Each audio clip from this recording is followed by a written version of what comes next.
வணக்கம். நீங்கள் இணைந்து கொள்வது இலங்கையின் முதற்தர செய்தி வழங்குனர் நியூஸ் ஃபர்ஸ்டின் பிரதான செய்திகளோடு உங்களோடு இணைந்து கொள்வோர் சந்திரிகா ஆறுமுகம், ஜெஃப்ரி ஜெபதார்ஷன். இன்றைய விரிவான செய்திகளுக்கு செல்லும் முன்னர் முதலில் தலைப்புச் செய்திகள். மாலைத்தீவு ஜனாதிபதி இலங்கைக்கு விஜயம். சந்தேகத்துக்கிடமான நபர்களின் நடமாட்டத்திற்கு எதிர்ப்பு தெரிவித்து மட்டக்களப்பு புத்தூர் நகரில் அமைதியின்மை. எதிர்க்கட்சித் தலைவர் ஊடகங்கள் மீது குற்றச்சாட்டு. தொடர்பான உள்நாட்டுச் செய்திகள். இலங்கையில் எரிபொருள் ஆய்வுக்கு விருப்பம் தெரிவித்துள்ள காஸ்பிரம் நிறுவனத்தின் பிரதிநிதிகள் சிலர் இன்று முற்பகல் ஜனாதிபதி மஹிந்த ராஜபக்சவை சந்தித்தனர்.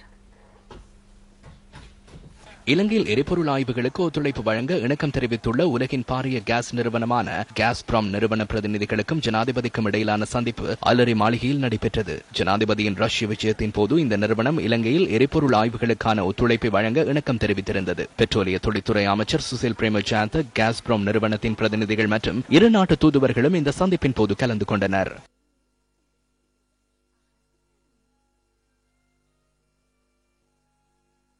இதேவேளை ஜப்பானினால் அன்பளிப்பு செய்யப்பட்ட புதிய பஸ் ஒன்று இன்று முற்பகல் ஹோமாகம மஹிந்த ராஜபக்ச வித்தியாலயத்திற்கு கையளிக்கப்பட்டது. இதனை அடையாளப்படுத்தும் வகையில் ஜப்பான் பிரதிநிதிகள் குழு ஒன்று பஸ்ஸின் திறப்பை ஜனாதிபதியிடம் ஒப்படைத்தனர். மாலைத்தீவு ஜனாதிபதி முகமது நாஷித் உத்தியோகபூர்வ விஜயம் ஒன்றை மேற்கொண்டு இன்று இலங்கை வருகை தந்துள்ளார். 3 நாள் விஜயம் ஒன்றை மேற்கொண்டு அவர் இலங்கை வந்துள்ளதாக வெளிவிவகார அமைச்சு தெரிவித்தது.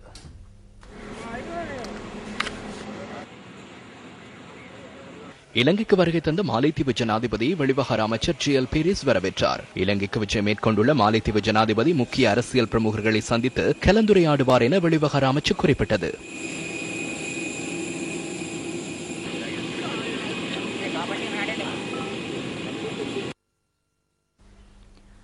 உதயன் பத்திரிகையின் ஊடகவியலாளர் மீதான தாக்குதல் உள்ளிட்ட சில சம்பவங்களை கண்டித்து யாழ்ப்பாணத்தில் இன்று ஆர்ப்பாட்டம் ஒன்று நடைபெற்றது. 7 ஊடக அமைப்புகள் ஒன்றிணைந்து இந்த எதிர்ப்பு ஆர்ப்பாட்டத்தினை ஏற்பாடு செய்திருந்தன. உதயன் பத்திரிகையின் ஊடகவியலாளர் ஞானசுந்தரம் குகநாதன் மீதான தாக்குதலை கண்டித்த ஆர்ப்பாட்டக்காரர்கள் ஊடக சுதந்திரத்தினை பாதுகாக்க வேண்டும் என கோரிக்கை விடுத்தனர். இந்த எதிர்ப்பு ஆர்ப்பாட்டத்தில் சுதந்திர ஊடக அமைப்பு, தெற்காசிய சுதந்திர ஊடக அமைப்பின் இலங்கை கிளை, ஜனநாயக ஊடக அமைப்பு உள்ளிட்ட 7 ஊடக அமைப்புகள் இணைந்து கொண்டிருந்தன. யாழ்ப்பாணம் பஸ் திரைப்படத்திற்கு முன்பாக நடைபெற்ற இந்த ஆர்ப்பாட்டத்தில் அரசியல்வாதிகள் சிலரும் கலந்து கொண்டிருந்தனர். இதேவேளை உதயன் பத்திரிகையின் ஊடகவியலாளர் மீதான தாக்குதல் சம்பவம் தொடர்பில் விசாரணைகள் இடம்பெற்று வருவதாக யாழ் பிரதேசத்திற்கு பொறுப்பான உயர் போலீஸ் அதிகாரி ஒருவர் தெரிவித்தார்.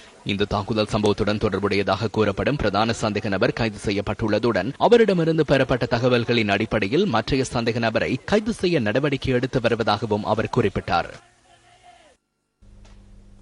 எதிர்வரும் உள்ளூராட்சி மன்ற தேர்தலில் போட்டியிடுவதற்காக 11 சுயேட்சை குழுக்கள் இதுவரை கட்டுப்பணம் செலுத்தியுள்ளன. இந்த சுயேட்சை குழுக்கள் கொழும்பு மாவட்டத்தில் உள்ள உள்ளூராட்சி மன்றங்களுக்காகவே கட்டுப்பணம் செலுத்தியுள்ளதாக தெரிவிக்கப்படுகின்றது.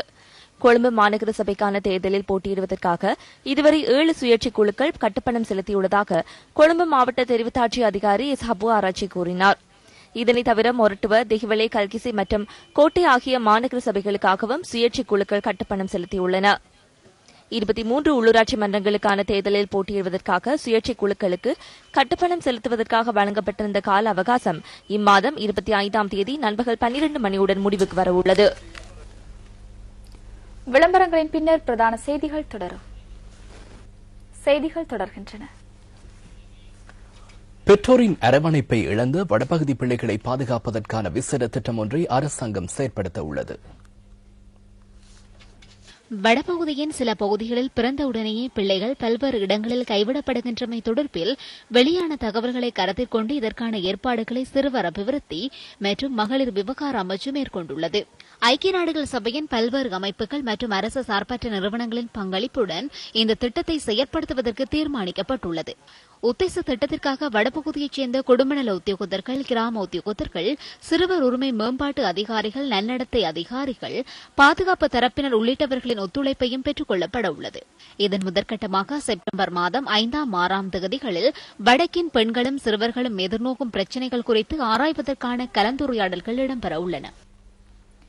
அரசாங்க வாகனங்களினாலேயே அதிகம் வளி மாசடைவதாக சுற்றாடல் துறை அமைச்சர் அனுர பிரியதர்ஷனயாப்பா தெரிவிக்கின்றார்.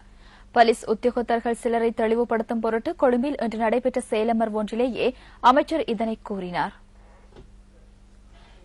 சூழல் மாசடைதல், வாகன புகை பரிசோதனை மற்றும் வழி மாசடைதல் தொடர்பில் பொலிஸ் உத்தியோகத்தர்களை தெளிவுபடுத்துவதற்காக இந்த செயலமர்வு முன்னெடுக்கப்பட்டது.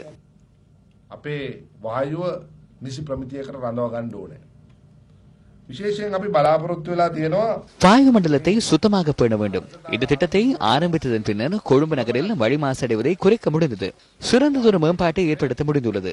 அரசாங்கத்துக்கு சொந்தமான வாகனங்களே அதிகம் செயலிழந்துள்ளதாக புகை பரிசோதனை சான்றிதழ் மூலம் தெரிய வந்துள்ளது. அதை விருப்பமில்லை எனும் ஏற்றுக்கொள்ள வேண்டும். அரசாங்க வாகனங்களை பேணுதலில் உள்ள குறைபாடே அதற்கு காரணமாக அமைகிறது. රජයේ වාහනවල නඩත්තුව පිළිබඳ තියෙන තත්ත්වය තමුන්නාන්සලගේ ඇතුළු. அடுத்து சக்தியின் தேடலில்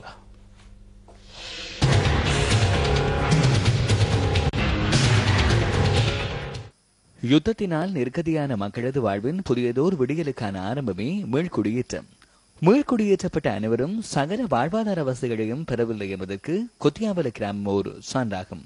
மட்டக்களப்பு மாவட்டத்தின் படுவான்கரை பிரதேசத்தின் பவுனதீவு பிரதேச செயலக பிரிவின் மீள்குடியேற்ற கிராமமே கொத்தியாவல. சுமார் 250க்கும் மேற்பட்ட குடும்பத்தவர்கள் வசிக்கும் இக்கிராமத்தில் உள்ள மக்கள் பல்வேறு அடிப்படை பிரச்சனைகளுடன் வாழ்ந்து வருகின்றனர். யுத்தத்தில் நிர்கதியாகி மீண்டும் மறுவாழ்வு பெற்றுள்ள இந்த மக்கள் தமது ஜீவனோபாய தொழிலை முன்னெடுப்பதிலும் பல்வேறு பிரச்சனைகளை எதிர்நோக்கி வருவதாக தெரிவிக்கின்றனர். இருக்க இடவசதி இல்லாம கஷ்டப்படுகிறோம். சின்ன குடிசையில் இருக்கிறோம். கட்டாயம் எங்களுக்கு ஒரு குடிசை வேணும். குடி தண்ணி இல்லாம நிறைய கஷ்டப்படுகிறோம். தூரத்துக்கு நடந்து போகணும். அப்புறம் ஆஸ்பத்திரி இல்லை, எங்களுக்கு தூரம் போகணும். வந்துண்டா மட்டக்களப்பு ஹாஸ்பிட்டலுக்கு தான் போறேன். அது கடும் தூரமா இருக்குது. இரவு வேளைகள்ல போறதுக்கு வசதி இல்லை. பகல் வேளைகள்ல பஸ் ஒன்று தான் போக்குவரத்து பண்ணுது. மீள்குடியேற்றத்தின் பின்னரும் இந்த மக்கள் எதிர்நோக்கும் அடிப்படை பிரச்சனைகளில் இருந்து மீளும் நாள் எப்போது உதயமாகும்? மீள்குடியேற்ற பிரதி அமைச்சரே, இது உங்களின் கவனத்துக்கு.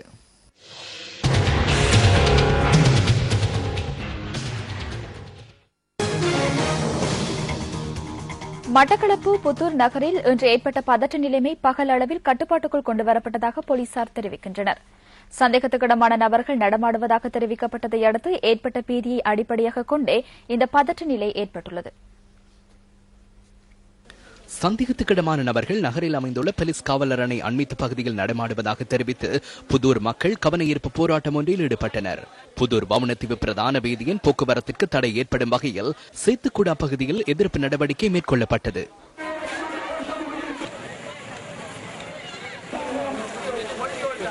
இதனை அடுத்து சம்பவ இடத்திற்கு வருகை தந்த மாவட்ட போலீஸ் அத்தியட்சகர் ரமேந்திர கரவிட்ட ஆர்ப்பாட்டக்காரர்களுடன் கலந்துரையாடினார். புதூர் போலீஸ் காவலர் அணியில் உள்ள உத்தியோகத்தர்கள் 19 பேரை வேறு நிலையத்திற்கு மாற்ற நடவடிக்கை எடுப்பதாக மக்களுடன் கலந்துரையாடிய பின்னர் போலீஸ் அத்தியட்சகர் கூறினார். இந்த பிரச்சனை காரணமாக நாம் புதிதாக உத்தியோகத்தர்களை நியமிக்கிறோம். அவர்களின் புகைப்படங்களுடன் பதாகை ஒன்றை ஒவ்வொரு இடங்களிலும் காட்சிப்படுத்தும் போது இங்குள்ளவர்கள் புதூர் போலீஸ் காவலர் அணை சேர்ந்தவர்கள் என தெரியும். போலீசார் இங்குள்ளவர்களை பிடித்து செல்வார்கள் என இங்குள்ள மக்கள் நினைக்கலாம்.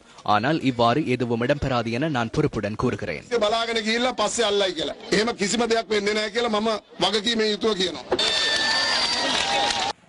இது தொடர்பில் நாம் போலீஸ் அத்தியட்சகரிடம் வினவிய போது மக்கள் கூறும் வகையில் எவ்வித சந்தேக நபரையும் கண்டுபிடிக்க முடியாதுள்ளதாக தெரிவித்தார். இதேவேளை மட்டக்களப்பு மற்றும் திருகோணமலை மாவட்டங்களில் வதந்திகள் பரவுகின்றமை மற்றும் உண்மைக்கு புறம்பான சம்பவங்களினால் ஏற்படும் அமைதியின்மையை தடுப்பது ஆகியன தொடர்பில் மக்களை தெளிவுபடுத்தும் விசேட செயற்திட்டம் ஒன்றை போலீசார் முன்னெடுத்துள்ளனர். சிரேஷ்ட பிரதி போலீஸ் மாதிபர் பூஜித்த ஜாசுந்தர தலைமையில் வாழைச்சேனை அமீர் அலி விளையாட்டரங்கில் நேற்று இதன் ஒரு கட்டம் முன்னெடுக்கப்பட்டது.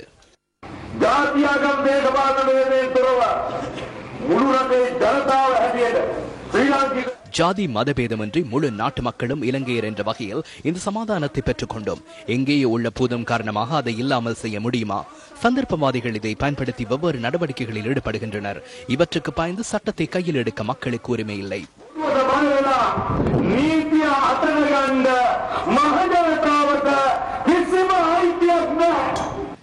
கிண்ணியாவில் நேற்று இடம்பெற்ற கடையடைப்பு மற்றும் ஆர்ப்பாட்டங்களுக்கு பின்னர் இன்று நகரில் இயல்பு நிலை திரும்பியுள்ளது. சந்தேகத்துக்கிடமான நபர்கள் தொடர்பாக தற்போது அதிகம் பேசப்படுகிறது. எமது இணையதளத்தில் இன்று வெளியான கேலி சித்திரமும் அதனை சித்தரிக்கிறது.